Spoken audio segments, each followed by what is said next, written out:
നമുക്കറിയാം, നമ്മുടെ സമൂഹം ഇന്ന് കടന്നു പോകുന്നത് ഒരു പ്രത്യേക ഘട്ടത്തിൽ കൂടിയാണ്. മറവി തിന്നാണ് നമ്മൾ വളർന്നുകൊണ്ടിരിക്കുന്നത്. ഇന്നലെ എന്തായിരുന്നു എന്നുള്ളത് വളരെ പെട്ടെന്ന് നാം മറന്നുപോയിരിക്കുന്നു. പുതിയ തലമുറയോട് ഇന്നലകളെപ്പറ്റി പറയാൻ നമുക്ക് ശക്തിയില്ലാതെ പോയിരിക്കുന്നു. ഇതിൻ്റെയൊക്കെ ഫലമായി പുതിയൊരു രാഷ്ട്രീയ സംസ്കാരം രാജ്യത്തെമ്പാടും ഉടലെടുക്കുകയും ആ രാഷ്ട്രീയ സംസ്കാരം മേൽക്കൈ നേടുകയും അങ്ങനെ നമ്മളൊക്കെ പണ്ട് കേട്ട് പഠിച്ചിരുന്ന ഫാസിസം എന്ന് പറയുന്ന ഒരു സംഗതിക്ക് കീഴിലേക്ക് നമ്മളെല്ലാം വളരെ പെട്ടെന്ന് ഒതുക്കപ്പെടുകയും ചെയ്തിരിക്കുന്ന ഒരു ഘട്ടത്തിലാണ് ഈ ഗുരുവും ഗാന്ധിയും തമ്മിലുള്ള സംവാദം നമ്മൾ ഓർക്കുന്നത്. നമ്മൾ പലതും ഓർക്കുന്നതിൻ്റെ കാര്യം അതിനിപ്പോഴും പ്രസക്തിയുള്ളത് കൊണ്ടാണ്. അല്ലാത്തതൊക്കെ നമ്മൾ മറന്നുപോകും. സാധാരണഗതിയിൽ മനുഷ്യ ജീവിതത്തിൽ അങ്ങനെയാണ്. നമുക്ക് എന്തെങ്കിലും തരത്തിൽ ഇന്ന് ഉപയോഗിക്കാൻ പറ്റിയ കാര്യങ്ങൾ മാത്രമാണ് നമ്മൾ ഓർമ്മ വെക്കേണ്ടത്. ചരിത്രം നമ്മെ പഠിപ്പിച്ചിട്ടുള്ളതും അതാണ്. അല്ലാത്തതൊക്കെ തന്നെത്താൻ കൊഴിഞ്ഞു പോകും. ഇപ്പോൾ ഇന്നലത്തെ ഒരു ജീവിതത്തെക്കുറിച്ച് നമുക്ക് വളരെ വ്യക്തമായൊന്നും അറിയില്ല. പക്ഷേ ഇന്നലത്തെ ചില കാര്യങ്ങൾ നമുക്ക് എന്നും ഓർമ്മ വെക്കേണ്ട, പ്രത്യേകിച്ച് ഇന്ന് അത് വലിയ പ്രസക്തിയുള്ള ഒന്നാണ്. അതുകൊണ്ടാണ് ഈ ഗാന്ധിയും ഗുരുവും തമ്മിലുള്ള സംവാദം, നവോത്ഥാനത്തെ പറ്റിയുള്ള കാര്യങ്ങൾ, ഇതൊക്കെ വീണ്ടും വീണ്ടും അയവിറക്കും പോലെ നമ്മളിങ്ങനെ പറഞ്ഞുകൊണ്ടിരിക്കുന്നത്. അങ്ങനെ പറഞ്ഞുകൊണ്ടിരിക്കുമ്പോൾ നമ്മൾ ശ്രദ്ധിക്കേണ്ട ഒരു പ്രധാനപ്പെട്ട കാര്യം, നമ്മൾ ഇന്നിനു വേണ്ടിയാണ് സംസാരിക്കുന്നത്. ഗാന്ധിയും ഗുരുവും തമ്മിൽ കണ്ട ഒരു ലോകത്തല്ല നമ്മൾ നിൽക്കുന്നത്, മറിച്ച് മറ്റൊരു ലോകത്താണ്. പക്ഷെ ആ ലോകത്തിൽ ഇവർ തമ്മിലുള്ള സംവാദത്തിൻ്റെ ഉള്ളിൽ നിന്ന് നമുക്ക് മനസ്സിലായ കാര്യങ്ങൾ നമ്മൾ ഈ ലോകത്തേക്ക് കൊണ്ടുവരേണ്ടത് അത്യാവശ്യമാണ്. അല്ലെങ്കിൽ നമ്മളും ചരിത്രവും തമ്മിലുള്ള വലിയൊരു വിടവുണ്ടാവും. ഡിസ്കണക്റ്റ് എന്നൊക്കെ നമ്മൾ ഇംഗ്ലീഷിൽ പറയും. അതായത് നമുക്ക് ഇന്നലെ വരെയുള്ള നമ്മുടെ ചരിത്രത്തോട് ബന്ധപ്പെടാൻ പറ്റാത്ത തരത്തിൽ ആ രക്തക്കൊഴലുകൾ നമ്മിൽ നിന്ന് വേർപെടും. അപ്പോൾ ആ ഓർമ്മ എന്ന് പറയുന്നത് അതാണ്. ഓർമ്മ എന്ന് പറഞ്ഞാൽ ഇന്നലെ വരെയുള്ള വലിയ കാര്യങ്ങളുടെ, വിവേകങ്ങളുടെ രക്തം നമ്മുടെ സിരയിലേക്ക് ഒഴുക്കുക എന്നുള്ളതാണ് പ്രധാനപ്പെട്ട കാര്യം. അങ്ങനെ വരുമ്പോൾ ഗാന്ധിയെക്കുറിച്ചും ഗുരുവിനെക്കുറിച്ചൊക്കെയുള്ള സാമാന്യ ധാരണകൾ, അല്ലെങ്കിൽ അവരൊക്കെ മരണശേഷം സംഭവിച്ചിട്ടുള്ളത് ഔദ്യോഗികവൽക്കരണമാണ്. ഒരു ഒഫീഷ്യൽ വെർഷനാണ് നമ്മൾ ഗാന്ധിയെക്കുറിച്ചും ഗുരുവിനെക്കുറിച്ചൊക്കെ കേട്ടുകൊണ്ടിരിക്കുന്നത്.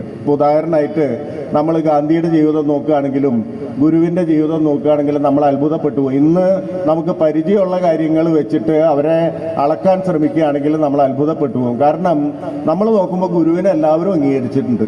തിരുവിതാംകൂർ രാജാവ് അംഗീകരിച്ചിട്ടുണ്ട്, ബ്രിട്ടീഷ് ഗവൺമെൻറ് അംഗീകരിച്ചിട്ടുണ്ട്. ബ്രിട്ടീഷ് ഗവൺമെൻറ് അന്ന് ഗുരുവിനോട് കോടതിയിൽ ഹാജരാവണ്ടെന്ന് പറയുന്നുണ്ട്. എന്ന് പറഞ്ഞാൽ ഗുരു പ്രധാനപ്പെട്ട ഒരു വ്യക്തി ആയതുകൊണ്ട് ഗുരുവിൻ്റെ ജീവിതത്തിൽ ഒരു കേസ് വന്നപ്പോൾ, പ്രത്യേക ഒരു കോടതി കേസ് വന്നപ്പോൾ ഗുരുവിനോട് പറഞ്ഞു, നിങ്ങൾ കോടതിയിൽ വരണ്ട, കോടതിയിൽ ഹാജരാവണ്ട, കാരണം നിങ്ങൾ പ്രധാനപ്പെട്ട ഒരു വ്യക്തിയാണ്, അതുകൊണ്ട് നിങ്ങളുടെ വ്യക്താവ് വന്നാൽ മതി. ഇത് പറയുന്ന തരത്തിലുള്ള ബഹുമാനവും ആദരവും അന്നത്തെ ബ്രിട്ടീഷ് ഗവൺമെൻറ് ഗുരുവിന് കൊടുക്കുന്നുണ്ട്. ഇതുപോലെ ഗാന്ധിയെ സംബന്ധിച്ച് നമ്മൾ നോക്കുമ്പോൾ ഗാന്ധിയെ എല്ലാവരും ബഹുമാനിച്ചിട്ടുണ്ട്. ബ്രിട്ടീഷുകാർക്കെതിരെ പടപൊരുതുമ്പോഴും ബ്രിട്ടീഷുകാരുടെ ഔദ്യോഗിക പ്രതിനിധികളൊക്കെ വലിയ ബഹുമാനത്തോടു കൂടിയാണ് ഗാന്ധിയെ സമീപിച്ചിട്ട് ഗാന്ധിയായിട്ടുള്ള ചർച്ചകൾ നടത്തുന്നത്, ഗാന്ധിയായിട്ടുള്ള സംഭാഷണങ്ങൾ നടത്തുന്നത്. എന്ന് പറഞ്ഞാൽ നമ്മൾ അത്ഭുതപ്പെട്ടു, ഇവർക്ക് എതിരുണ്ടായിരുന്നോ, ഇവരൊക്കെ ഇങ്ങനെ മഹാത്മാക്കളായിട്ട് ഇങ്ങനെ ജീവിച്ചു പോന്നവരല്ലേ എന്ന് നമുക്ക് തോന്നുന്ന മട്ടിലാണ് ഇന്നത്തെ ഒരു ഔദ്യോഗിക ചരിത്രം ഗാന്ധിയെയും ഗുരുവിനെയും നമ്മുടെ മുന്നിൽ അവതരിപ്പിക്കുന്നത്. എന്നാൽ യഥാർത്ഥത്തിൽ അവരുടെ ചരിത്രം അങ്ങനെയായിരുന്നു. അത് നോക്കണമെങ്കിൽ നിങ്ങൾ തിരുവിതാംകൂറിൻ്റെ ഈ ഔദ്യോഗിക വക്താക്കളുടെ ആ വാചകങ്ങൾ മാത്രം നോക്കിയാൽ പോരാ. തിരുവിതാംകൂർ ഗവൺമെൻറ്റിൻ്റെ പോലീസ് റിപ്പോർട്ട് നോക്കണം. എന്ന് പറഞ്ഞാൽ ഒരു സ്റ്റേറ്റ്, ഒരു ഭരണകൂടം പ്രവർത്തിക്കുന്നത് അതിൻ്റെ ഈ മുകളിൽ കാണുന്ന അതിൻ്റെ നേതാവ് പറയുന്ന വാചകങ്ങളിൽ കൂടിയോ അല്ലെങ്കിൽ അത് പുറത്തേക്ക് അത് പ്രസരിപ്പിക്കുന്ന ഒരു ഇമേജിൽ കൂടിയല്ല, മറിച്ച് അതിൻ്റെ ഡീപ് സ്റ്റേറ്റ് എന്ന് ഒക്കെ നമ്മൾ ഇന്ന് വിളിക്കുന്ന തരത്തിലുള്ള ഭരണകൂടത്തിൻ്റെ ചെയ്തികളിലേക്ക് നോക്കണം. അങ്ങനെ നോക്കുമ്പോൾ തിരുവിതാംകൂർ പോലീസിൻ്റെ റിപ്പോർട്ടുകളിൽ മുഴുവൻ ഗുരുവിനെ കുറിച്ച് വലിയ തരത്തിലുള്ള സംശയാസ്പദമായ ദൃഷ്ടിയോട് കൂടിയിട്ടാണ് നോക്കിയിട്ടുള്ളത്. ഒരു റിപ്പോർട്ടിൽ പറയുന്നുണ്ട്, ചേർത്തല താലൂക്കിൽ ഗുരു പോകുന്നുണ്ട്, അവിടെ ശ്രദ്ധിക്കണം, അവിടെ നമ്മുടെ ഈ പറയുന്ന തരത്തിലുള്ള ജാതി സമവാക്യങ്ങൾ ഗുരു പോയി തകർക്കും, അത് വലിയ തരത്തിലുള്ള പ്രശ്നങ്ങൾ തിരുവിതാംകൂർ ഗവൺമെന്റിന് ഉണ്ടാവും എന്നൊക്കെയുള്ള പോലീസ് റിപ്പോർട്ടുകൾ ധാരാളമായിട്ട് നമ്മൾ ഈ ആർക്കൈവ്സ് ചരിത്രം പരിശോധിച്ചാൽ മനസ്സിലാവും. ഇതുപോലെ തന്നെ ഗാന്ധിയെക്കുറിച്ചുള്ള ഈ ബ്രിട്ടീഷുകാരുടെ പോലീസ് റിപ്പോർട്ടുകൾ നോക്കുകയാണെങ്കിൽ, ബ്രിട്ടീഷുകാരുടെ ഈ പറയുന്ന ഡീപ് സ്റ്റേറ്റ് എന്ന് പറയുന്ന ഉൾഭരണകൂടത്തിൻ്റെ റിപ്പോർട്ടുകൾ നോക്കുകയാണെങ്കിൽ അങ്ങേയറ്റം അസഹിഷ്ണുതയോടെയും അങ്ങേയറ്റം എതിരോടുകൂടിയുമായിട്ടാണ് ഗാന്ധിയെ വീക്ഷിച്ചിരുന്നതെന്ന് നമുക്ക് കാണാൻ പറ്റും. അപ്പം അങ്ങനെ ഈ മനുഷ്യരെ യഥാർത്ഥത്തിൽ അവരുടെ പ്രവർത്തനം അന്നത്തെ ഭരണകൂടങ്ങൾക്ക് എത്രമാത്രം അലോസരം സൃഷ്ടിച്ചിരുന്നു എന്നറിഞ്ഞാൽ മാത്രമേ ഈ മനുഷ്യരുടെ ഒരു തരത്തിലുള്ള വിപ്ലവാത്മകത നമുക്ക് ബോധ്യപ്പെടുകയുള്ളൂ. അല്ലാതെ നോക്കുകയാണെങ്കിൽ വളരെ സൗകര്യമായിട്ട് അവർ പ്രവർത്തിച്ചിരുന്നു നമുക്ക് തോന്നും. വളരെ ഒരു പ്രശ്നവുമില്ല, അവരെല്ലാവരും ബഹുമാനിക്കുന്നു, എല്ലാവരും ആദരിക്കുന്നു, എവിടെ ചെന്നാലും ബഹുമാനം കിട്ടുന്നു, അങ്ങനെയൊക്കെ തോന്നിക്കളയും. ഇത് പിന്നീട് ഉണ്ടാക്കിയ ഒരു ബിംബമാണ്. ഇപ്പോൾ ഗാന്ധിയെ സംബന്ധിച്ചിടത്തോളം ആശിഷ് നന്ദി എന്ന് പറയുന്ന വളരെ പ്രശസ്തനായ ഇന്ത്യയിലെ മനഃശാസ്ത്രജ്ഞൻ പറഞ്ഞ പോലെ ഗാന്ധിയെ സംബന്ധിച്ച ഒരു ഔദ്യോഗിക ഗാന്ധി എന്ന് പറയുന്ന ഒരു പ്രതിബിംബം ഉണ്ടാക്കി, ഭരണകൂടം ഉണ്ടാക്കിയതാണ്. ഈ പ്രതിബിംബമാണ് 500-ന്റെ നോട്ടിൽ ഗാന്ധി അച്ചടിപ്പിക്കുന്നത്, അല്ലെങ്കിൽ പോലീസിന്റെ ഇടിമുറിയുടെ ചുമരിൽ ഗാന്ധിയുടെ പടം തൂക്കിയിടുന്നത്, അല്ലെങ്കിൽ ഒരു നഗരത്തിലെ ഏറ്റവും വികൃതമായ റോഡിന് മഹാത്മാഗാന്ധി റോഡെന്ന് പേരിടുന്നത്. അങ്ങനെ എല്ലായിടത്തും മഹാത്മാഗാന്ധി ഇങ്ങനെ പേര് വെതറിക്കൊണ്ട് ഒരു പുതിയ ചിത്രം, ഒരു ഇമേജ്, ഒരു ഒഫീഷ്യൽ ഇമേജ് ഉണ്ടാക്കുകയാണ് ചെയ്യുന്നത്. യഥാർത്ഥ ഗാന്ധി എന്ന് പറയുന്നത് നമ്മൾ നോക്കുമ്പോൾ നവഖാലിയിൽ സഞ്ചരിക്കുന്ന ഒരു ഗാന്ധിയുണ്ട്. അതായത് ജനങ്ങൾ മുഴുവൻ മുസ്ലിങ്ങളും ഹിന്ദുക്കളുമായി ചേരി തിരിഞ്ഞ് വെട്ടിക്കൊല്ലുന്ന സമയത്ത്, ഈ സ്വാതന്ത്ര്യം തൊട്ടടുത്ത് നിൽക്കുന്ന സമയത്ത് അതിനുള്ളിൽ കൂടെ സഞ്ചരിക്കുന്ന ഒരു ഗാന്ധിയുണ്ട്. ആ ഗാന്ധി എന്ന് പറഞ്ഞാൽ നമുക്കറിയാം, നമ്മൾ വിചാരിക്കുന്ന പോലെ അത് അങ്ങേയറ്റം പൊട്ടിക്കരയുന്ന ഗാന്ധിയാണ്, അങ്ങേയറ്റം വേദനിക്കുന്ന ഗാന്ധിയാണ്. ഇത്തരം വേദനിക്കുന്ന ഒരു ഗാന്ധിയെ, വേദനിക്കുന്ന ഒരു ഗുരുവിനെയോ നമുക്ക് പരിചയമില്ല. അന്ന് കൂടെ ഉണ്ടായിരുന്ന നിർമ്മൽ കുമാർ ബോസ് എന്ന് പറയുന്ന, ഗാന്ധിയുടെ കൂടെ സഞ്ചരിച്ചിരുന്ന നിർമ്മൽ കുമാർ ബോസ് ആ ദിവസങ്ങളെ പറ്റി വലിയൊരു പുസ്തകം തന്നെ എഴുതിയിട്ടുണ്ട്. മൈ ഡേയ്സ് വിത്ത് ഗാന്ധി എന്നുള്ള പേരിൽ എഴുതിയിട്ടുണ്ട്. ഈ മൈ ഡേയ്സ് വിത്ത് ഗാന്ധിയുടെ ഒരു പ്രത്യേകത, നിർമ്മൽ കുമാർ ബോസ് ഒരിക്കലും ഗാന്ധി ശിഷ്യനായിരുന്നില്ല. ഗാന്ധിയുടെ ഈ ശിഷ്യഗണങ്ങളിൽ പെടുന്ന, അല്ലെങ്കിൽ ഗാന്ധി 5 മണിക്ക് പാല് കുടിക്കും, ആട്ടിൻപാൽ കുടിക്കും, അതുകൊണ്ട് ഞാനും 5 മണിക്ക് ആട്ടിൻപാൽ കുടിക്കണം എന്ന മട്ടിൽ ഗാന്ധി ആൾദൈവമാക്കി അങ്ങനെ ചിന്തിച്ച ഒരു കൂട്ടത്തിൽ പെടുന്ന ആളായിരുന്നില്ല നിർമ്മൽ കുമാർ ബോസ്. അദ്ദേഹം വലിയ ശാസ്ത്രജ്ഞനായിരുന്നു. പക്ഷേ ഗാന്ധിയൻ പ്രവർത്തനങ്ങളിൽ, പ്രത്യേകിച്ച് അഹിംസ എന്ന് പറയുന്ന, നോൺ വയലൻസ് എന്ന് പറയുന്ന ആശയം ഗാന്ധി പ്രസരിപ്പിക്കുന്നത് കണ്ട് ആകൃഷ്ടനായി ഗാന്ധിയെക്കുറിച്ച് പഠിക്കാനായിട്ട് കൂടിയതാണ്. നവഖലിയിലെ യാത്രയിലാണ് കൂടുന്നത്. അപ്പോൾ അന്നുണ്ടായ ഒരു സംഭവം നിർമ്മൽ കുമാർ ബോസ് വിശദീകരിക്കുന്നുണ്ട്. നവഖലിയിൽ വലിയ തരത്തിൽ കലാപം നടന്നുകൊണ്ടിരിക്കുകയാണ്. നമുക്കറിയാം, അന്ന് നവഖലി ഇന്ത്യയിലല്ല, ബംഗ്ലാദേശിലാണ്. അന്ന് അവിഭക്ത ഇന്ത്യയിലെ ഒരു ഭാഗമായിരുന്നു നവഖലി. നവഖലിയിലാണ് ഏറ്റവും വലിയ കലാപങ്ങളിലൊന്ന് ആ സമയത്ത് നടന്നത്. ഒരു ഭാഗത്ത് ജിന്നയുടെ മുസ്ലിം ലീഗ്, ഈ പറയുന്ന പാവപ്പെട്ട മനുഷ്യരാണ്, ഈ വർഗീയവാദികൾ, ഈ വർഗീയ കലാപത്തിൽ ഏർപ്പെടുന്നവരൊക്കെ സാധാരണ ദരിദ്രരായ മനുഷ്യരാണ്. പക്ഷെ അവർക്കുള്ളിൽ കുത്തി നിറച്ച രാഷ്ട്രീയം എന്ന് പറയുന്ന വർഗീയതയുടെ ഇതാണ്. ഒരു ഭാഗത്ത് ജിന്നയുടെ മുസ്ലിം ലീഗ്, മറുഭാഗത്ത് സവർക്കറുടെ ഹിന്ദു മഹാസഭ. ഇവർ ഈ പാവപ്പെട്ടവരെ തമ്മിൽ അടുപ്പിക്കുകയാണ്. അവർക്ക് ഭരണം കിട്ടുന്നതിന് വേണ്ടിയിട്ടുള്ള ഒരു പരിപാടിയായിട്ടാണ് ഈ വർഗീയ കലാപം അരങ്ങേറുന്നതെന്ന് ഓർക്കണം. ഇതിനുള്ളിൽ കൂടിയാണ് ഗാന്ധി സഞ്ചരിക്കുന്നത്. ഗാന്ധി നവഖലി പോകുമ്പോൾ ഗാന്ധിക്ക് എന്ത് ചെയ്യണമെന്ന് അറിഞ്ഞുകൂടാ. എന്താണ് ഈ പറയുന്ന കലാപോന്മുഖരായ മനുഷ്യർക്കിടയിൽ ചെന്ന് പറയുക, നിങ്ങൾ ഒരു രാജ്യത്തിൻ്റെ മക്കളാണെന്നോ, നിങ്ങൾ ഒരേ കുലത്തിൻ്റെ, മാനുഷിക കുലം എന്ന് വിചാരിക്കുന്ന ഒരു വലിയ കുലത്തിലെ അംഗങ്ങളാണെന്നോ, അല്ലെങ്കിൽ നിങ്ങൾ തമ്മിൽ സ്നേഹിച്ച് ജീവിച്ച ഒരു വലിയ കാലം നമുക്ക് തൊട്ട് മുമ്പുണ്ടായിരുന്നോ എന്ന് ഓർമ്മിപ്പിക്കണോ? ഇതൊന്നും അറിയില്ല. അങ്ങനെയാണ് ഗാന്ധി പോകുന്നത്. ഗാന്ധി പോകുമ്പോൾ പറയുന്നത്, ഈ കലാപം അവസാനിപ്പിക്കാതെ ഞാൻ തിരിച്ചു വരില്ല എന്ന്. ആ ഒറ്റ കാര്യം മാത്രമേ ഗാന്ധിക്ക് അറിയുള്ളൂ. അല്ലാതെ ഏത് തരത്തിൽ അവസാനിപ്പിക്കണമെന്നോ, ഏത് തരത്തിലാണ് ഈ ഹിംസക്കെതിരായിട്ടുള്ള പ്രവർത്തനം മുന്നോട്ട് കൊണ്ടുപോകണമെന്നോ ഒന്നും ഗാന്ധിക്ക് അറിയില്ല. മാത്രമല്ല, ഗാന്ധിയുടെ കൂടെ അന്ന് വലിയ നേതാക്കളൊന്നുമില്ല. സ്വാതന്ത്ര്യ സമരം നയിക്കുമ്പോൾ, ബ്രിട്ടീഷുകാർക്കെതിരെ ഉള്ള സമരം നയിക്കുമ്പോൾ വലിയൊരു നേതൃത്വ നിര ഗാന്ധിക്ക് ഒപ്പമുണ്ടായിരുന്നു. അതിപ്പം ഈ സ്വാതന്ത്ര്യത്തോടനുബന്ധിച്ചിട്ടുള്ള ഭരണ കൈമാറ്റവും ബാക്കി കാര്യങ്ങൾ ചർച്ചയായിട്ട് ഈ നേതാക്കളൊക്കെ ഡൽഹിയിലാണ്. ഗാന്ധി ഒറ്റയ്ക്കാണ് ഒരർത്ഥത്തിൽ നവഗലി പോകുന്നത്. കൂടെയുള്ളത് ഇതുവരെ പൊതുപ്രവർത്തനത്തിൽ വലിയ തോതിൽ ഏർപ്പെടാത്ത കുറെ സ്ത്രീകളും, മനു, ആഭ, സുജേത കൃപലാനി, അങ്ങനെ കുറെ പറയുന്ന സുശീല നയ്യാർ, ബീബി അംത സലാം, ഇങ്ങനെ കുറെ സ്ത്രീകളെയും വെച്ചിട്ടാണ് ഈ പറയുന്ന തെരുവുകൾ തോറും വർഗീയ കലാപം പൊട്ടിപ്പുറപ്പെടുന്ന നവഖാലിയിലേക്ക് ഗാന്ധി പോകുന്നത്.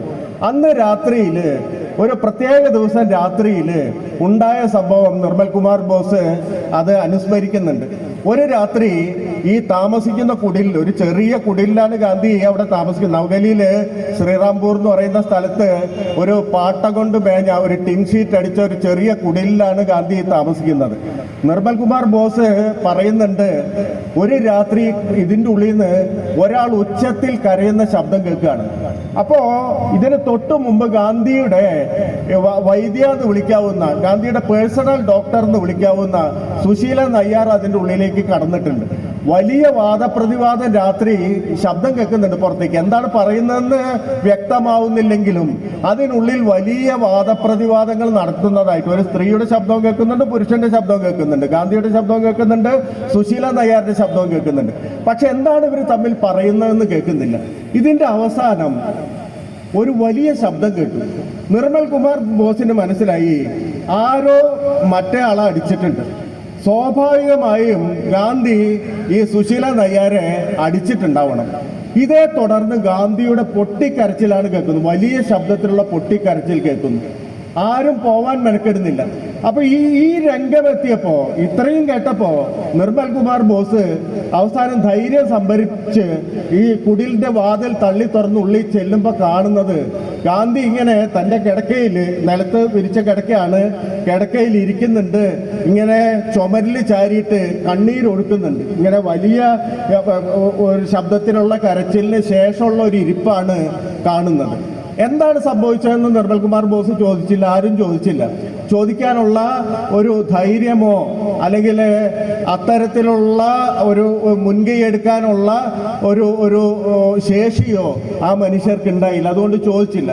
പക്ഷെ 2 ദിവസം കഴിഞ്ഞപ്പോൾ നിർമ്മൽ കുമാർ ബോസ് ചോദിക്കും, ഗാന്ധിയോട് ചോദിക്കും, ഗാന്ധിജി, നിങ്ങൾ എനിക്ക് നിങ്ങളുടെ സംഘത്തിൽ ചേരാനുള്ള അനുവാദം തന്നു, അതുപോലെ എന്നെ നിങ്ങളുടെ കൂട്ടത്തിൽ ഒരാളായിട്ട് കണക്കാക്കി.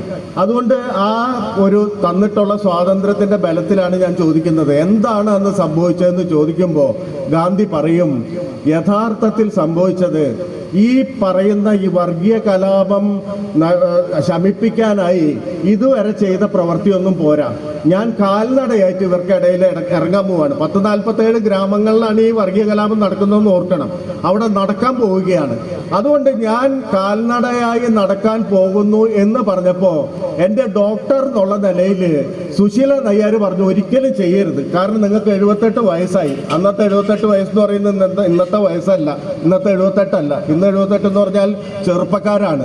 അന്ന് നിങ്ങൾ നോക്കുകയാണെങ്കിൽ നിങ്ങളുടെ കയ്യിലുള്ള ഫോണിൽ അടിച്ചു നോക്കിയാൽ അറിയാം, ശരാശരി മനുഷ്യായുസ് എന്ന് പറയുന്നത്, പുരുഷായുസ് എന്ന് പറയുന്നത് 31 വയസ്സാണ്. ഏത് ഈ 47 സ്വാതന്ത്ര്യം കിട്ടുന്ന സമയത്ത് സ്ത്രീകൾക്ക് 34 വയസ്സ്. ഇതാണ് ശരാശരി പ്രായം എന്ന് പറയുന്നത്. അപ്പോൾ 78 വയസ്സായി എന്ന് പറഞ്ഞാൽ ഇന്ന് 100 വയസ്സ് കഴിഞ്ഞു എന്നർത്ഥം, ഇന്നത്തെ കണക്കനുസരിച്ചാണെങ്കിൽ. അപ്പൊ ഈ മനുഷ്യനാണ് നടക്കാൻ പോകുന്നതെന്ന് കണ്ടപ്പോ സുശീല നയ്യാർ, ഡോക്ടർ പറഞ്ഞു, ഒരു ഡോക്ടർക്ക് തന്റെ രോഗിയുടെ ആരോഗ്യമാണ് പ്രധാനം എന്നതുകൊണ്ട് ഡോക്ടർ പറഞ്ഞു, ഒരിക്കലും ചെയ്യരുത്, നിങ്ങൾക്ക് നടക്കാനുള്ള ഒരു ശേഷിയില്ല, നിങ്ങൾ നടക്കാൻ ഇറങ്ങിക്കഴിഞ്ഞാൽ 2 ദിവസം കൊണ്ട് നിങ്ങൾ മരിച്ചു പോകും എന്നല്ലാതെ ഒന്നും സംഭവിക്കില്ല ലോകത്ത്. അതുകൊണ്ട് ആ കാര്യം ആലോചിക്കേ വേണ്ടെന്ന് പറയുന്നു. ഈ തർക്കമാണ് ഇവർ കേട്ടുകൊണ്ടിരുന്നിരുന്നത്. ഗാന്ധി ഉറച്ചു നിന്നു, ഞാൻ കാൽനടയായി ഈ ഗ്രാമങ്ങളിൽ കൂടെ നടന്നാലല്ലാതെ ഈ വർഗീയ കലാപം ശമിക്കില്ല.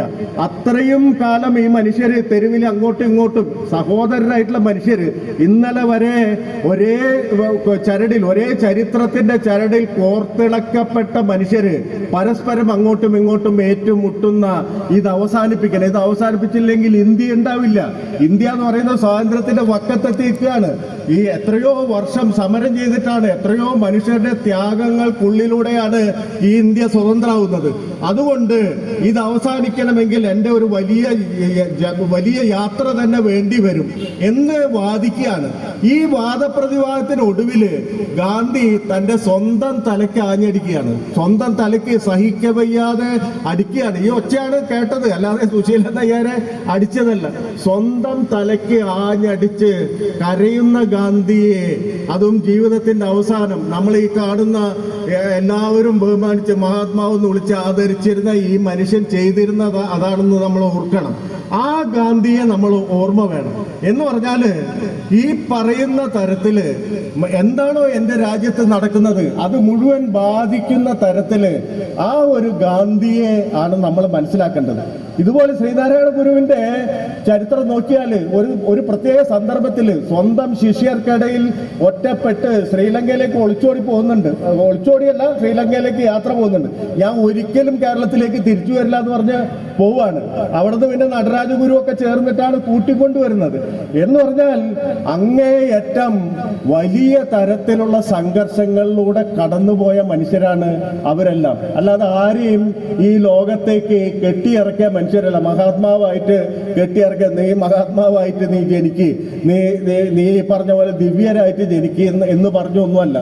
ഇവരൊക്കെ നമുക്ക് വേണ്ടിയിട്ടാണ് ജീവിച്ചത്. ഇവരൊക്കെ നമുക്ക് വേണ്ടിയിട്ടാണ് ഓരോ നിമിഷവും ചെലവഴിച്ചത്. അങ്ങനെ ഉണ്ടായ സ്ഥലമാണ് കേരളം എന്ന് പറയുന്നത്. അങ്ങനെ ഉണ്ടായ സ്ഥലമാണ് ഇന്ത്യ എന്ന് പറയുന്നത്. അതാണിപ്പോ ഈ പറയുന്ന തരത്തില് ഈ മൈനോറിറ്റി, മെജോറിറ്റി, ഭൂരിപക്ഷ സമുദായം, ന്യൂനപക്ഷം, അല്ലെങ്കിൽ ജാതിയിൽ താണവർ, ജാതിയിൽ മേലെ ഉള്ളവർ എന്നൊക്കെ തരത്തിലുള്ള തരംതിരിവുകൾ വീണ്ടും വീണ്ടും നമ്മുടെ സമൂഹത്തിലേക്ക് വീണ്ടും നമ്മളെ ചെതറിക്കാൻ വേണ്ടി വീണ്ടും ഇറക്കുന്നത്. അപ്പൊ ഇവരെ ഓർക്കുക എന്ന് പറയുന്നത് നമ്മുടെ ഒരുമയെ ഓർക്കാനാണ്. നമ്മൾ ഒരേ ചരിത്രം ശ്വസിക്കുന്നവരാണ്. ഒരേ സ്ഥലത്ത് ജനിച്ച് ഒരേ ചരിത്രം ശ്വസിച്ച് ഒരേപോലെ ജീവിക്കുന്ന മനുഷ്യരെയാണ് തമ്മിൽ പിളർക്കുന്നത്. ഈ തമ്മിൽ പിളർക്കുന്ന രാഷ്ട്രീയത്തിന് ആധിപത്യം കൈവന്നു എന്നുള്ളതാണ് നമ്മുടെ ഏറ്റവും വലിയ നഷ്ടം എന്ന് പറയുന്നത്. ഇന്ന് നിങ്ങളുടെ പ്രശ്നത്തിന് എല്ലാത്തിനുമുള്ള കാരണം നിങ്ങളുടെ അയൽവക്കക്കാരനായിട്ട് ന്യൂനപക്ഷമാണെന്ന്, നിങ്ങളുടെ അയൽവക്കക്കാരനായ മുസ്ലിമാണ് നിങ്ങളുടെ എല്ലാ പ്രശ്നത്തിനും കാരണം എന്ന് ഹിന്ദുവിനോട് പറയുന്ന ഒരു രാഷ്ട്രീയം ആണ് വന്നിരിക്കുന്നത്. ഇത് നവഖലിക്കെതിരായിട്ടുള്ള രാഷ്ട്രീയമാണ്. ഇത് ശ്രീനാരായണ ഗുരുവിന് എതിരായിട്ടുള്ള രാഷ്ട്രീയമാണ്. മതം ഏതായാലും മനുഷ്യൻ നന്നായി മതി എന്ന് പറയുന്ന വലിയ വാചകം മുഴക്കിയ ഒരാളുടെ രാഷ്ട്രീയത്തിനെതിരാണ്. അപ്പൊ ഇത് മനസ്സിലാക്കാതിരുന്നാൽ നമ്മൾ ഈ തർക്ക വിതർക്കങ്ങളിൽ പെട്ടുപോകും. ഹിന്ദു സന്യാസിയാണെന്ന് പറയും, മഹാത്മജി RSS ക്യാമ്പ് സന്ദർശിച്ചിട്ടുണ്ടെന്ന് പറയും. ഇങ്ങനെ നിരവധി തരത്തിലുള്ള പലതരം പ്രശ്നങ്ങൾ ഇങ്ങനെ വെതറിക്കൊണ്ടിരിക്കും. മാത്രമല്ല, ഈ രണ്ട് മനുഷ്യരെയും വേറെ രണ്ട് രൂപങ്ങളായിട്ട് അവതരിപ്പിക്കാനുള്ള ഇവരെ മാത്രമല്ല വലിയ ആളുകളൊക്കെ തന്നെ ജവഹർലാൽ നെഹ്റുവിനെ വില്ലനാക്കി നിർത്തുന്നു, അംബേദ്കർ അബ്സോർബ് ചെയ്യാൻ ശ്രമിക്കുന്നു, ഗാന്ധിയെ പതുക്കെ മാച്ചു കളയാൻ ശ്രമിക്കുന്നു. ഇങ്ങനെ ചരിത്രത്തിന്റെ ഉള്ളിലെ നമുക്ക് ഇന്ത്യയെ നേടിത്തന്ന മനുഷ്യരെ മുഴുവൻ, ഇന്ത്യയെ നേടിത്തന്ന മഹാത്മാക്കളെ മുഴുവൻ ഒന്നുകിൽ അവരുടെ പക്ഷത്തേക്കാക്കുക അല്ലെങ്കിൽ തമസ്കരിക്കുക എന്ന് പറയുന്ന ഒരു ചരിത്ര പ്രക്രിയ നടന്നുകൊണ്ടിരിക്കുമ്പോഴാണ് ഈ 100 വർഷം മുമ്പുള്ള ഈ ഇവരുടെ കൂടിക്കാഴ്ച പ്രാധാന്യമർഹിക്കുന്നത്. നമ്മൾ ഓർക്കണം, ഗാന്ധി കേരളത്തിൽ വരുന്നത്, ഗുരുവിനെ കാണുന്നത് 25-ലാണെന്ന് ഇവിടെ നരേഷ് പറയുകയുണ്ടായി. ഈ 25-ൽ ഇവിടെ ഗുരുവിനെ കാണാനുള്ള പ്രേരണ എന്ന് പറയുന്നത് വൈക്കം സത്യാഗ്രഹത്തിന്റെ ഭാഗമായിട്ട് ഗാന്ധി സന്ദർശിച്ചപ്പോഴാണ്. വൈക്കം സത്യാഗ്രഹത്തെ പറ്റി പറയുമ്പോൾ വൈക്കം സത്യാഗ്രഹം നമുക്കൊക്കെ അറിയാം, കേട്ടിട്ടുണ്ട്, നിരവധി തവണ കേട്ടിട്ടുണ്ടെങ്കിലും ആ വൈക്കം സത്യാഗ്രഹം എന്തായിരുന്നു എന്നുള്ളത് സൂക്ഷ്മമായിട്ട് പരിശോധിക്കുക എന്ന് പറയുന്നത് വളരെ പ്രധാനപ്പെട്ട കാര്യമാണ്. ആദ്യത്തെ കാര്യം, വൈക്കം സത്യാഗ്രഹം പരാജയപ്പെട്ട സമരമാണെന്ന് മനസ്സിലാക്കുകയാണ്. വൈക്കം സത്യാഗ്രഹം അതിൻ്റെ ലക്ഷ്യങ്ങൾ നേടിയില്ല. ഗുരുവായൂർ സത്യാഗ്രഹം നമ്മൾ വീണ്ടും ഓർക്കുന്ന ഒരു സംഗതിയാണ്. ഗുരുവായൂർ സത്യാഗ്രഹം പരാജയപ്പെട്ട സമരമാണ്. എന്ന് പറഞ്ഞാൽ ഈ നമ്മുടെ ഇന്നത്തെ കണക്കനുസരിച്ച് വിജയിച്ച സമരമല്ല. അപ്പോഴാണ് നമ്മൾ മനസ്സിലാക്കേണ്ടത് എല്ലാ സമരവും വിജയിക്കാനുള്ളതല്ല.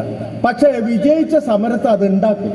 അത് ആളുകൾക്കുള്ളിലേക്ക് ഒരു പ്രധാനപ്പെട്ട സന്ദേശം അത് വളരെ ശക്തിമത്തായി പ്രക്ഷേപിക്കും.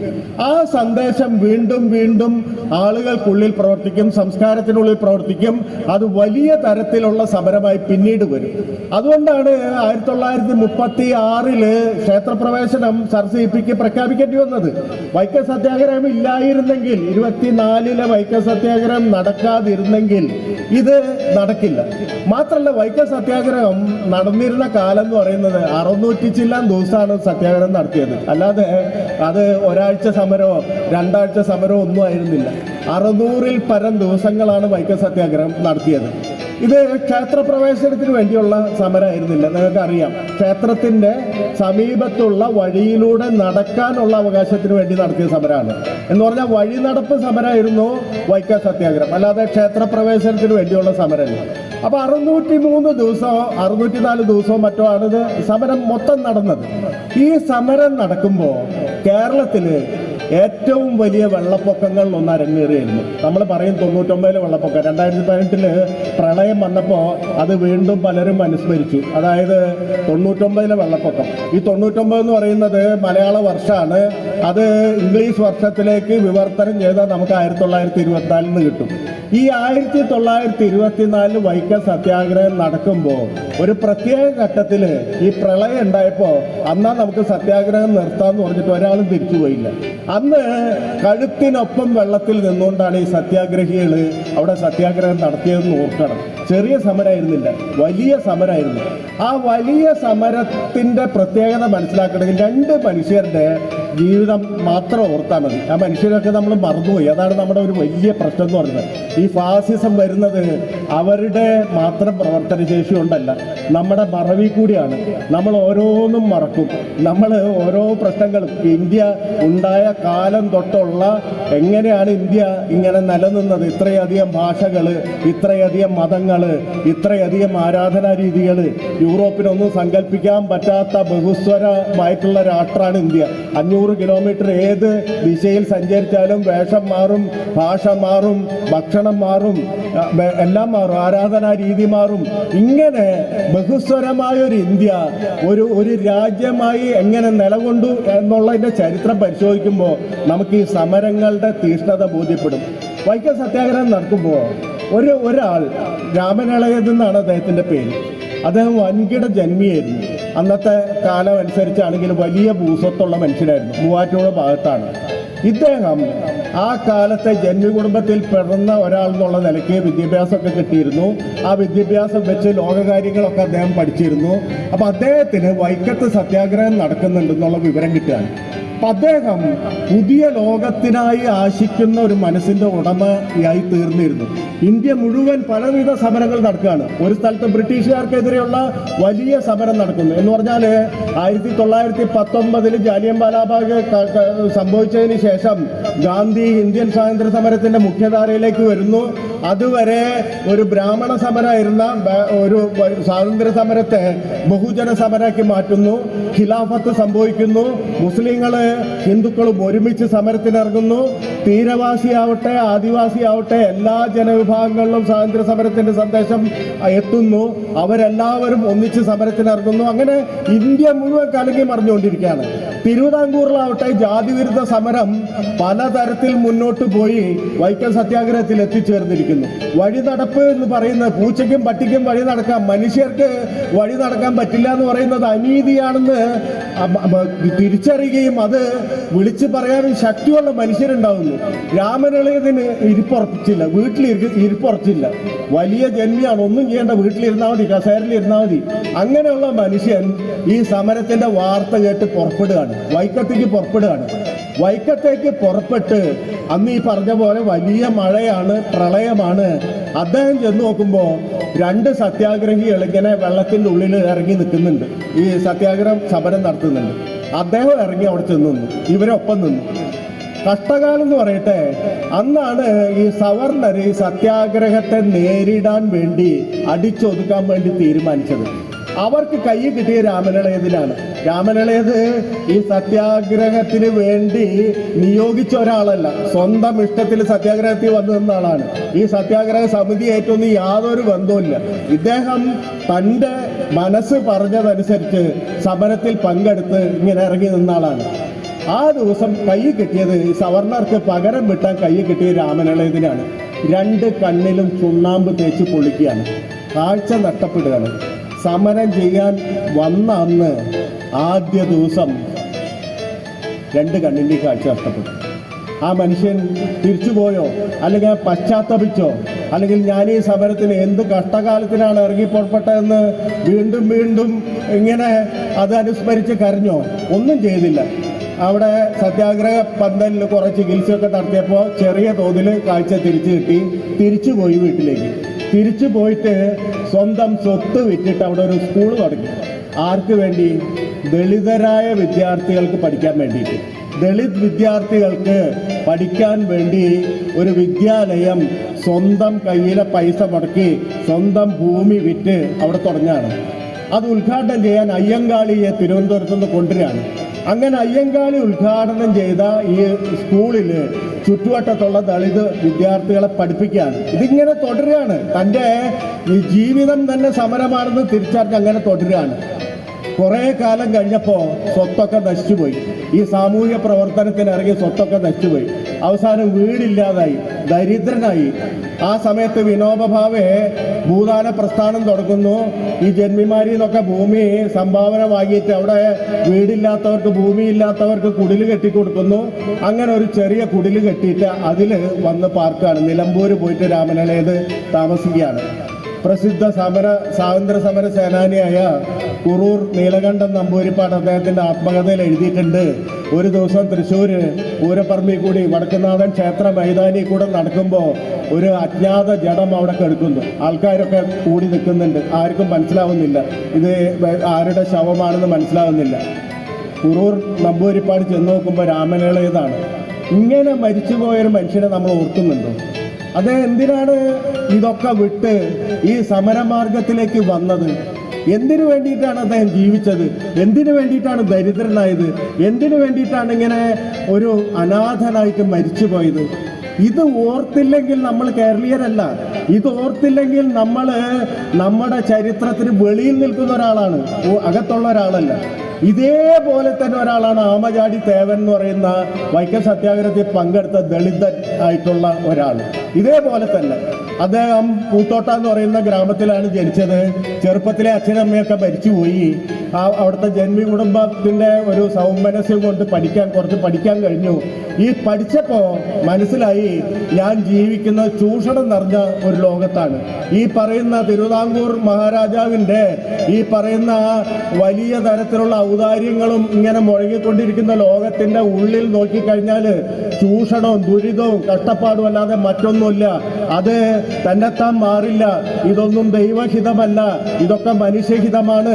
ഇത് മാറ്റണമെങ്കിൽ നമ്മൾ തന്നെ ഇറങ്ങി പുറപ്പെടണം എന്ന് പറയുന്ന ആ പുതിയ സ്വത്വബോധം വരികയാണ്. അങ്ങനെ ഇദ്ദേഹവും വൈക്കം സത്യാഗ്രഹത്തിൽ പോകുന്നു. ഈ രാമനിളയതിനൊപ്പം കണ്ണിൽ ചുണ്ണാമ്പ് തേച്ച മറ്റൊരാൾ ആമചാടി തേവനാണ്. ഇങ്ങനെ രണ്ടറ്റത്ത് നിന്ന് ഒരാൾ ഈ പറയുന്ന സമൂഹത്തിൻ്റെ ഏറ്റവും മുകളിലിരിക്കുന്ന ഒരാൾ ഏറ്റവും അടിത്തട്ടിലുള്ള ഒരാൾ, ഈ 2 പേരും ഒരു സമരത്തിൽ വരുന്നുണ്ട്. ഈ 2 പേർക്കും വലിയ സഹനങ്ങൾ നേരിടേണ്ടി വരുന്നുണ്ട്. എന്ന് പറഞ്ഞാൽ കേരളം 1956 ഉണ്ടാവുന്നതെങ്കിലും അതിനു മുമ്പ് ഒരു പുതിയ കേരളത്തെക്കുറിച്ചുള്ള സ്വപ്നം അടി തൊട്ട് മുടി വരെയുള്ളവർ കണ്ടു തുടങ്ങി. എല്ലാവർക്കും മാറ്റം ആഗ്രഹിച്ചു.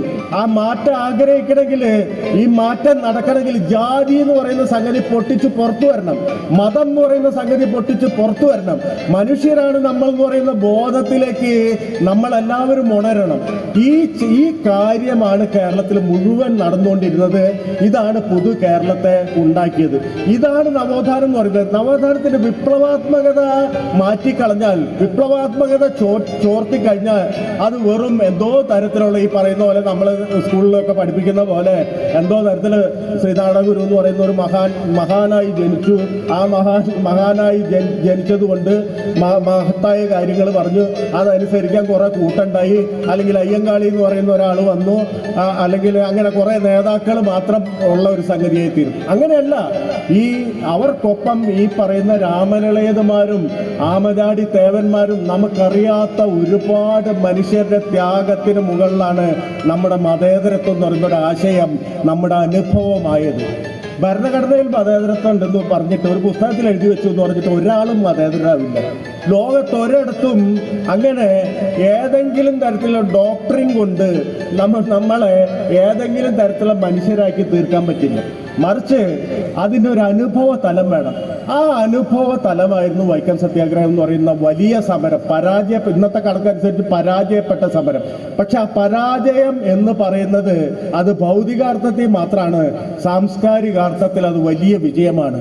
കാരണം മനുഷ്യര് അവരുടെ കൂട് പൊട്ടിച്ച് കളഞ്ഞ് പുറത്തു വരാൻ വെമ്പി. പുതിയൊരു ലോകത്തിനായിട്ട് അവർക്കൊരു സ്വപ്നം ലഭിച്ചു. അവരതിനനുസരിച്ച് പ്രവർത്തിക്കാൻ തുടങ്ങി. നമ്മുടെ ഓരോ ഗ്രാമങ്ങളിലും ഗ്രന്ഥശാലകൾ ഉണ്ടായി അല്ലേ? യൂറോപ്പിൽ പോയി ഈ വികസിത രാഷ്ട്രങ്ങളിൽ പോയിട്ട് നോക്കിക്കഴിഞ്ഞാൽ നമുക്ക് ഇത് കാണാൻ പറ്റില്ല. ഇതെങ്ങനെയുണ്ടായി? ഓരോ ഗ്രാമത്തിലും ഗ്രന്ഥശാലകളുണ്ടായി, ഓരോ തെരുവുകളും പാഠശാലയായി. ഇങ്ങനെയാണ് കേരളത്തിലെ രാഷ്ട്രീയം പ്രബുദ്ധമായത്. ഇത് മറന്നാൽ നമ്മളൊക്കെ മറന്നു എന്ന് അർത്ഥം. അല്ലാതെ ഒരു പാർട്ടി പരിപാടി മുന്നിൽ വെച്ചോ അല്ലെങ്കിൽ ഇങ്ങനെ ചെയ്യണമെന്ന് ആഹ്വാനം ചെയ്തിട്ടോ ഒന്നും മാറില്ല. അതുകൊണ്ടാണ് അംബേദ്കർ ഈ ഭരണഘടന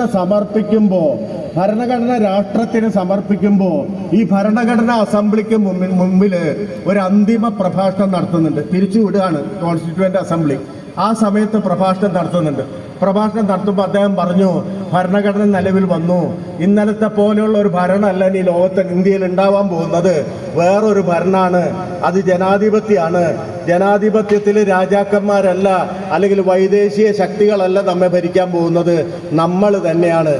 എന്ന് പറഞ്ഞാൽ ജനാധിപത്യം ഇലക്ഷൻ നടത്തും. ഇലക്ഷനിൽ കൂടുതൽ വോട്ട് കിട്ടുന്ന ആൾക്കാർ ജയിക്കും. അതൊക്കെ നടക്കും. 5 കൊല്ലം കൂടുമ്പോൾ ഭരണം മാറുകയോ തുടരുകയൊക്കെ ചെയ്യും. ഇതിന്റെ അർത്ഥം അത് മാത്രമാണ് ജനാധിപത്യം എന്ന് വിശ്വസിക്കരുത്. പ്രത്യേകം ഊന്നി പറയുന്നുണ്ട്. എന്ന് പറഞ്ഞാൽ political democracy is not a democracy at all. അത് മാത്രമല്ല, അത് സാങ്കേതികത മാത്രമാണ്. ആ മനുഷ്യരെ പോളിംഗ് ബൂത്തിൽ എത്തിക്കുന്ന മനുഷ്യർക്ക് സ്വയം നിർണയാവകാശം ഉണ്ടാവണം. ഞാൻ എന്താണ് ചെയ്യുന്നതെന്ന് ബോധം ഉണ്ടാവണം. ഈ ബോധം ഇല്ലെങ്കിൽ ഇന്ത്യയിലെ ജനത എന്ന് പറയുന്നത് ഹൈറാർക്കിക്കലാണ്, ശ്രേണീബദ്ധരാണ്. അവിടെ പലതരം പ്രശ്നങ്ങളുണ്ട്. ഒരേ നിരപ്പിലുള്ള മനുഷ്യരല്ല ഈ പറയുന്ന വോട്ട് ചെയ്യാൻ പോകുന്നത്, പല തരത്തിലുള്ള മനുഷ്യരാണ്. അതുകൊണ്ട് സോഷ്യൽ ഡെമോക്രസി എന്ന് പറയുന്നത് വളരെ പ്രധാനപ്പെട്ടതാണ്. നമ്മുടെ സമൂഹം എന്താണ് എന്നുള്ളതാണ് പ്രതിഫലിക്കുക. അതുകൊണ്ട് ഇതിന്മേ പിടിച്ചു നിൽക്കരുത്. പൊളിറ്റിക്കൽ ഡെമോക്രസി പിടിച്ചു നിൽക്കരുത്. സോഷ്യൽ ഡെമോക്രസി എന്ന് പറയുന്ന ഒരു ആശയത്തിലേക്ക് മനുഷ്യർ വരണം. എന്ന് പറഞ്ഞാൽ അത് തുടർ പ്രക്രിയയാണ്. അത് 5 കൊല്ലം കൂടുമ്പോൾ നടക്കുന്നതല്ല. അത് തുടർ പ്രക്രിയയാണ്, രാഷ്ട്രീയ പ്രക്രിയയാണ്. ലിബർട്ടി, ഇക്വാളിറ്റി, ഫ്രട്ടേണിറ്റി, സ്വാതന്ത്ര്യം, സമത്വം, സാഹോദര്യം എന്ന് പറയുന്ന 3 പ്രധാനപ്പെട്ട മൂല്യങ്ങളുടെ അടിസ്ഥാനത്തിൽ നിരന്തരമായിട്ട് ഈ സമൂഹത്തെ പുനഃസംഘടിപ്പിക്കുക എന്ന് പറയുന്നതാണ് ജനാധിപത്യം. അല്ലാതെ മറ്റത് മാത്രമല്ല. ജനാധിപത്യം എന്ന് പറഞ്ഞാൽ വോട്ട് കിട്ടി ജയിക്കൽ മാത്രമല്ല, മറിച്ച് നിരന്തരമായി സമൂഹത്തിൻ്റെ ഉള്ളിൽ നടന്നുകൊണ്ടിരിക്കുന്ന കാര്യങ്ങൾ കാണണം. അത് നമ്മുടെ സ്വാതന്ത്ര്യത്തെ തടസ്സപ്പെടുത്തുന്നുണ്ടോ, നമ്മുടെ സാഹോദര്യത്തെ തടസ്സപ്പെടുത്തുന്നുണ്ടോ, നമ്മുടെ സമത്വത്തെ തടസ്സപ്പെടുത്തുന്നുണ്ടോ, ഇതിങ്ങനെ നോക്കിയിരിക്കണം, ജാഗ്രതയോടെ നോക്കിയിരിക്കണം. ആ ജാഗ്രതയോടെ നോക്കിയിരുന്ന് ആ പരിക്ക് പറ്റിയാൽ അപ്പോൾ ഉണക്കണം. അങ്ങനെ സൊസൈറ്റിയെ റീഓർഗനൈസ് ചെയ്യുന്ന ഒരു സാമൂഹ്യ ജനാധിപത്യം ഇല്ലെങ്കിൽ ഈ പൊളിറ്റിക്കൽ ഡെമോക്രസി എന്ന് പറയുന്ന രാഷ്ട്രീയ ജനാധിപത്യം എന്ന് പറയുന്നത് വെറും സാങ്കേതികം മാത്രമാവും. നമ്മളത് കണ്ടു. ഈ ജനാധിപത്യം എന്ന് പറയുന്ന പഴുതി കൂടെയാണ് ഈ പറയുന്ന ഫാസിസ്റ്റുകൾ അധികാര കസേര കയറിയിരുന്നത്. അല്ലാതെ പട്ടാള വിപ്ലവം നടത്തിയിട്ടല്ല, ഓട് പൊളിച്ചു വന്നവരല്ല. അവര് ഈ പ്രക്രിയയെ കൂടെ തന്നെയാണ് വന്നത്. ലോകം മുഴുവൻ നോക്കിയാൽ ഇതിന് ഉദാഹരണം നമുക്ക് കിട്ടും. ഹിറ്റ്ലർ ഇലക്ഷനിൽ ജയിച്ചിട്ടാണ് വന്നത്, അല്ലാതെ പട്ടാള വിപ്ലവം നടത്തിയിട്ടല്ല. മുസോളിനി ഇലക്ഷനിൽ ജയിച്ചിട്ടാണ് ആ കസേര കയറിയിരുന്നത്.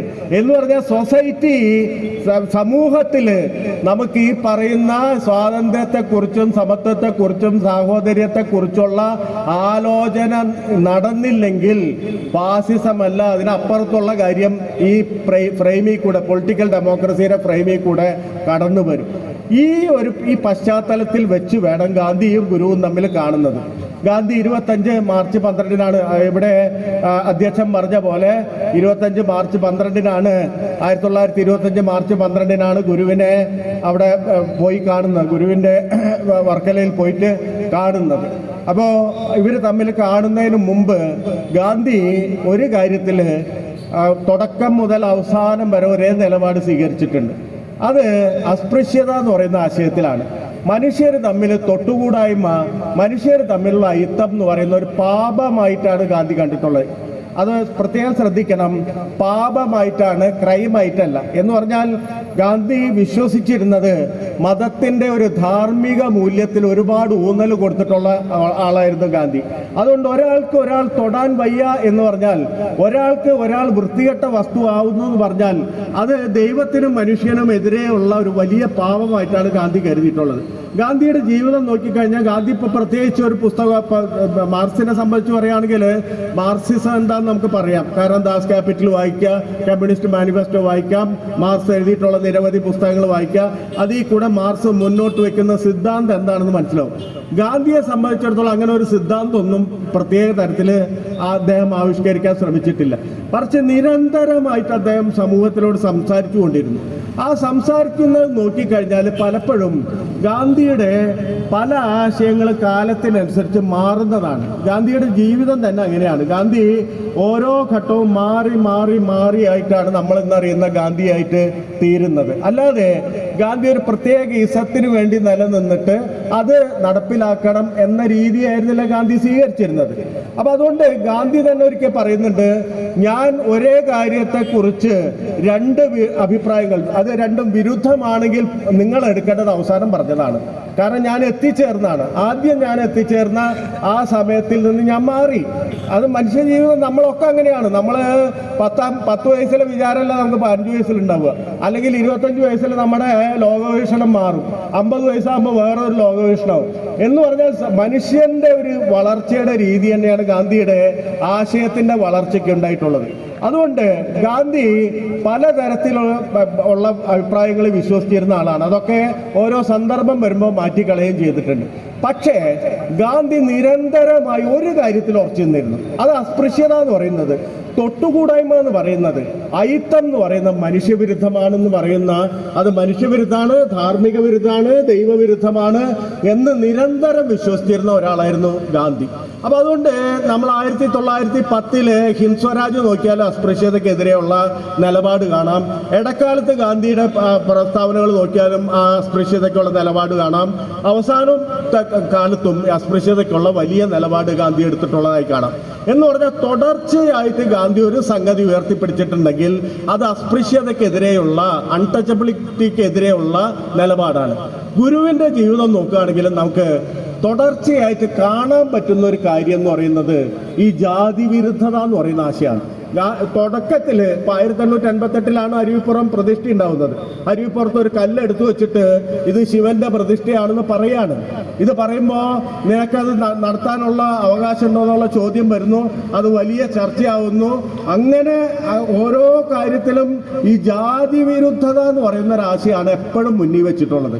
ഒരു 1914 എത്തുമ്പോഴേക്കും, അതായത് ഗാന്ധി ഗുരുവിനെ കാണുന്നതിന് വളരെ മുമ്പ് തന്നെ ഗുരുവിന് ഒരു കാര്യം വ്യക്തമായി.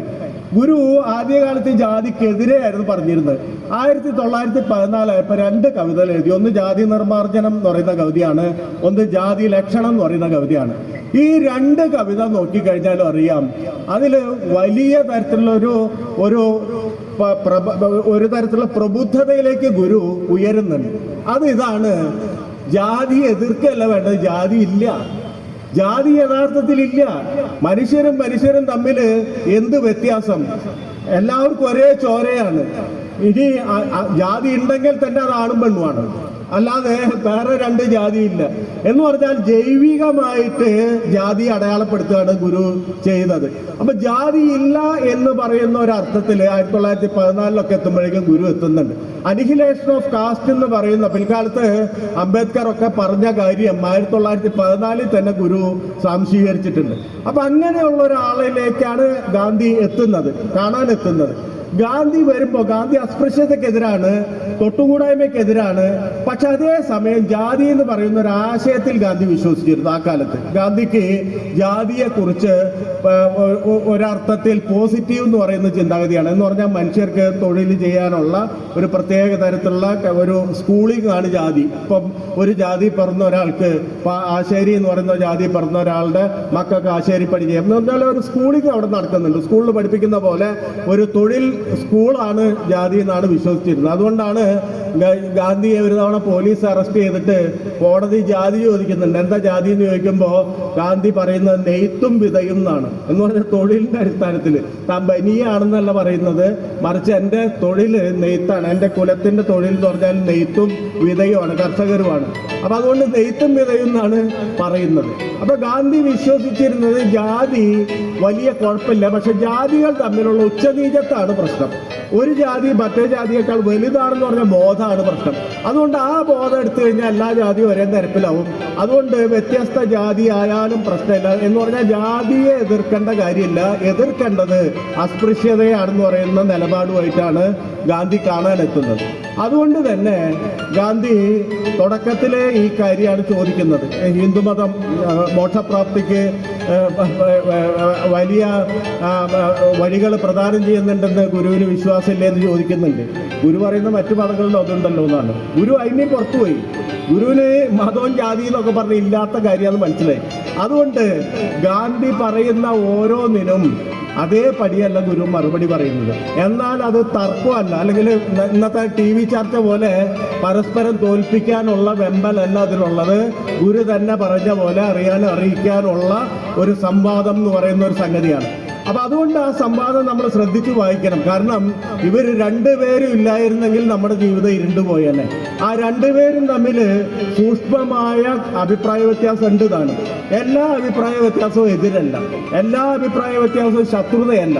ഇതാണ് നമ്മൾ പഠിക്കേണ്ട പാഠം, പുതിയ കാലത്ത് പഠിക്കേണ്ട പാഠം എന്ന് പറഞ്ഞാൽ ജനാധിപത്യത്തിന്റെ ആകത്തുക എന്ന് പറയുന്നത്, അല്ലെങ്കിൽ അതിന്റെ സൂക്ഷ്മത എന്ന് പറയുന്നത്, അത് അഭിപ്രായ വ്യത്യാസങ്ങളെ പൊറപ്പിക്കുന്നു പറയുന്നതാണ്. അതുകൊണ്ടാണ് വോൾട്ടയർ പറഞ്ഞത്, എന്നോട് എതിർക്കാനുള്ള നിങ്ങളുടെ അവകാശം സംരക്ഷിക്കുന്നതിനായി ഞാൻ എൻ്റെ ജീവിതകാലം മുഴുവൻ പോരാടുന്നു പറയുന്ന വാക്യത്തിന്റെ അർത്ഥം അതാണ്. എന്നോട് യോജിക്കാനല്ല, എന്നോട് വിയോജിക്കാനുള്ള നിങ്ങളുടെ അവകാശം സംരക്ഷിക്കുന്നതിനായി ഞാൻ എൻ്റെ അവസാന ശ്വാസം വരെ പോരാടും എന്ന് പറയുന്നതാണ് ഏറ്റവും വലിയ ജനാധിപത്യ ബോധം. അതുകൊണ്ട് ഗാന്ധിയും ഗുരുവും തമ്മിൽ ഒരാൾ പറയുന്നു മറ്റാൾ സംഭവിക്കുന്നു, അങ്ങനെയല്ല. മറിച്ച് ഗാന്ധി ചോദ്യം ചോദിക്കും, ഹിന്ദുമതത്തിൽ മോക്ഷപ്രാപ്തിക്കുള്ള വഴിയില്ലേ? ഗുരു മറുപടി പറയും, ഉണ്ടല്ലോ, മറ്റു മതങ്ങളിലും ഉണ്ട്. ഇങ്ങനെയാണ് പറയുന്നത്. ഒരു സ്ഥലത്ത് മാത്രമല്ല, മറ്റ് മതങ്ങളിലും അതുണ്ടെന്ന് പറയുന്നു. അങ്ങനെ ഓരോ ചോദ്യം ചോദിച്ച് മതം മാറ്റം അത് നിങ്ങളെ പ്രോത്സാഹിപ്പിക്കോ എന്ന് പറയുമ്പോഴും ഗുരു അതിന് യെസ് ഓർ നോ എന്നൊന്നുമല്ല മറുപടി പറയുന്നത്. ഗുരു പറയുന്നത് മതം അല്ല പ്രശ്നം, മനുഷ്യരാവുക എന്നുള്ളതാണ് വിഷയം. അതുകൊണ്ട് ഏത് മതത്തിലും ഏതാൾക്ക് പോയാലും ഏത് തരത്തിലും അത് ഒരു ഒരു ഒരു ഒരു മനുഷ്യത്വം എന്ന് പറയുന്ന ഒരു ആശയത്തിൽ എത്താം എന്നാണ് നിരന്തരമായിട്ട് ഗുരു പറയുന്നത്. അവസാനമാണ് ഗാന്ധി തൻ്റെ അതുവരെ വിശ്വസിച്ചിരുന്ന കാര്യം ഒരുപക്ഷെ കവിതയിലൊക്കെ ഉപയോഗിക്കുന്ന ഒരു മെറ്റഫർ എന്ന് പറയുന്ന രൂപകം എന്ന് പറയുന്ന സംഗതി കൂടെ പറയുന്നത്. അവിടെ മാവുണ്ടായിരുന്നു ശിവഗിരിയിൽ. ആ മാവിൻ്റെ ഇലകളെ നോക്കിയിട്ട് ഗാന്ധി പറയും, നോക്കൂ, ഇതൊരു ഒരു ഒരു മാവാണ്. ഒരു മാവ് എന്ന് പറഞ്ഞാൽ അത് ഒരർത്ഥത്തിൽ ഒരു ജൈവ ഏകകമാണ്. എല്ലാം കൂടി ചേർന്നാണ് മാവുണ്ടാവുന്നത്. വേരുണ്ട്, ഇലകളുണ്ട്, ചില്ലകളുണ്ട്, ഇതെല്ലാം ചേർന്നിട്ടാണ് മാവുണ്ടാവുന്നത്. അപ്പം ഈ മാവിൻ്റെ ഇലകളെ നോക്കൂ ഗുരു, അതിൽ ചെറുതുണ്ട്, വലുതുണ്ട്, അങ്ങനെ പലതരം വ്യത്യസ്തമായ ഇലകളാണ് എന്ന് പറയുന്നുണ്ട്. അപ്പോൾ ഗുരു അതിന് തിരിച്ച് മറുപടി പറയുന്നത് എന്ന് പറഞ്ഞാൽ മതഘടനയിൽ തന്നെ ചെറുതും വലുതും ഉണ്ട്. പ്രകൃതിയുടെ ഒരർത്ഥത്തിൽ പ്രകൃതിയുടെ അർത്ഥം തന്നെ വ്യത്യസ്തതയാണ്. അങ്ങനെ കണ്ടാൽ മതി ജാതി എന്നുള്ള അർത്ഥത്തിലാണ് ഗാന്ധി ഇത് പറയുന്നത്. ഇത് ഈ ഉദാഹരണം ചൂണ്ടിക്കാണിക്കുന്നത്. ഗുരു മറുപടി പറയുന്നു, ഈ എല്ലാ ഇലകളുടെയും സത്ത് ഒന്ന് പിഴിഞ്ഞെടുത്തിട്ട് ഒന്ന് കുടിച്ചു നോക്കൂ, എല്ലാത്തിനും ഒരു രസമാണെന്ന് ഗുരു അതേ ഭാഷയിൽ തന്നെ, അതേ രൂപക ഭാഷയിൽ തന്നെ മറുപടി പറയാണ്. ഇതിന് ഗാന്ധി അപ്പം മറുപടി പറയുന്നില്ല.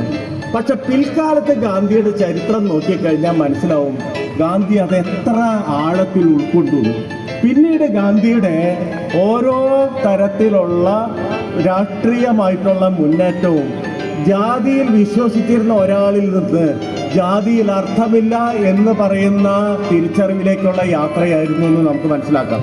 2 ഇൻസിഡൻ്റാണ് ഗാന്ധിയെ സംബന്ധിച്ചിടത്തോളം അതിനെ പ്രേരിപ്പിച്ചത്.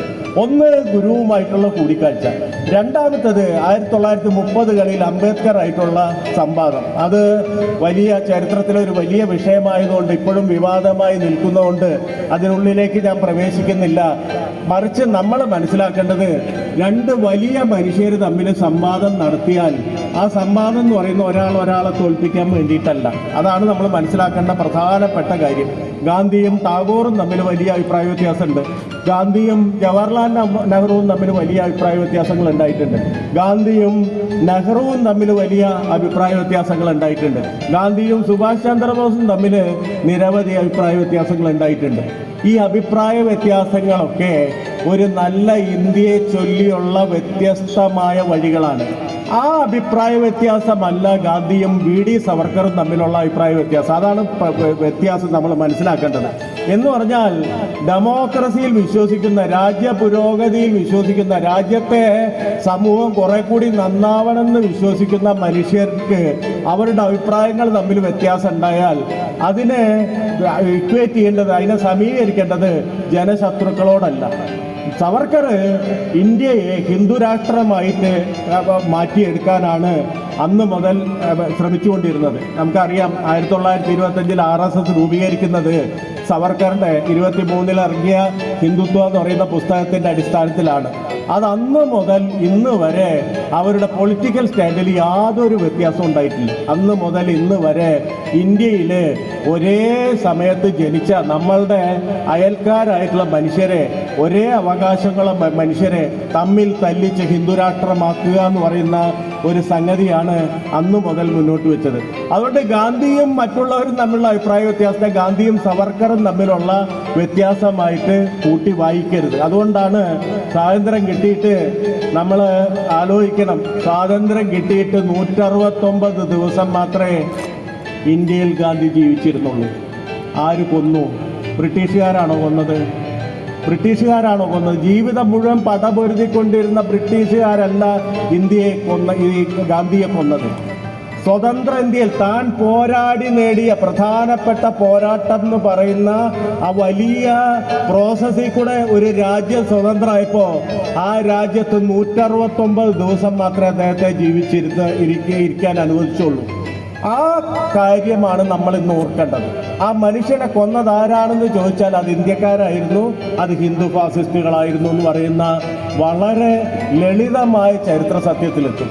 ആ കാര്യം നമ്മൾ മറന്നുപോയി, ആ കാര്യം പറയാൻ മറന്നുപോയി. അപ്പോൾ ഗാന്ധിയും ഗുരുവും തമ്മിലുള്ള സംവാദത്തിലൂടെ ഗാന്ധിക്ക് പിൽക്കാലത്ത് കിട്ടിയ ബലം എന്ന് പറഞ്ഞാൽ ചെറുതല്ല.